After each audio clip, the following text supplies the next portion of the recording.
রোজা ফরজ করার ক্ষেত্রে ক্রমান্বয়ে প্রবর্তন নীতিটি কিভাবে প্রযোজ্য?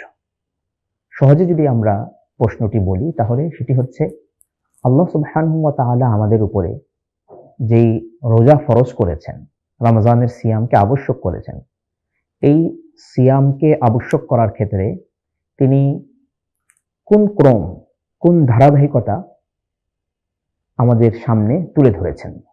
প্রথমে কি এটি ফরজ করা হয়, নাকি ধাপে ধাপে এটাকে ফরজ করা হয়? আসুন কোরআন সুন্নাহর আলোকে বিষয়টি আমরা জানার চেষ্টা করি, উত্তর খোঁজার চেষ্টা করি।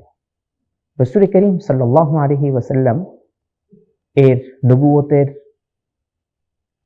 সময় যখন তার বয়স 40 বছর, তখনকার মুশরিকদের অবস্থা এমন ছিল যে তারা অধিকাংশই খারাপ কাজ করত। দুই একটা যে ভালো কাজ ছিল, এর মধ্যে একটি ছিল মুহররম মাসের 10 তারিখে রোজা রাখা। কুরাইশরা এই দিন রোজা রাখত, মুসলমানদেরকেও এই দিন রোজা রাখতে প্রথমে উৎসাহিত করা হয়। এরপরে রাসূল করিম সাল্লাল্লাহু আলাইহি ওয়াসাল্লাম চান্দ্র মাসের 13, 14, 15 এই 3 দিন রোজা রাখতেন, যেটাকে আইয়ামুল বীদ বলা হয়, বা বীদ এর দিনের রোজাগুলো তিনি রাখতেন। তো এই দুটি রোজাই মুসলমানদের উপরে প্রথমে সাব্যস্ত ছিল, তারা এই দুটি রাখত। মদিনা মুনাওয়ারায় আসার পরে আশুরার রোজাটা আরো বেশি শক্তিশালী হয়। রাসূল করিম সাল্লাল্লাহু আলাইহি ওয়াসাল্লাম সাহাবাদের খোঁজ নিতেন যে কে রোজা রেখেছে, কে রোজা রাখে নাই। এরপরে হিজরতের 2য় বছর আল্লাহ রাব্বুল আলামিন মুসলমানদের উপরে রোজা ফরজ করেন। প্রথমে যখন রোজা ফরজ করা হয়, তখনকার ক্রমান্বয়ে নীতিটি ছিল, চাইলে কোনো ব্যক্তি রোজা রাখতে পারবে, অথবা চাইলে কোনো ব্যক্তি রোজার পরিবর্তে ফিদিয়া প্রদান করতে পারবে। রোজা রাখা অথবা না রাখার মধ্যে ইচ্ছাধিকার প্রদান করা হয়। সর্বশেষ যে মারহালাটি মুসলমানদের উপরে আসে, যে ক্রমান্বয়ের যে ধাপটি মুসলমানদের উপরে আসে এবং যেটি বর্তমানেও প্রযোজ্য, সেটি হলো যে সবাইকেই রোজা রাখতেই হবে।